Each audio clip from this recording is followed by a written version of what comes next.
Horticultural department এই রাজ্যের তারা পঞ্চায়েত সমিতিকে দিয়ে দিয়েছিল। পঞ্চায়েত সমিতি তারপর এখানে দোকানঘর করে এবং বিভিন্ন পরিবারকে একটা করে দেওয়ার কথা দোকানঘর, এক একটা পরিবারকে 8টা 10টা দিয়েছে।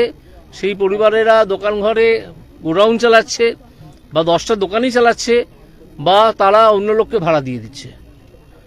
অথচ এখানকার লোকজন যারা অ্যাপ্লাই করেছিলেন তাদের নাম ওঠেইনি, আবার অনেককে কিছু জানানোই হয়নি, হঠাৎ করে গোপনে লটারি হয়ে গিয়েছে।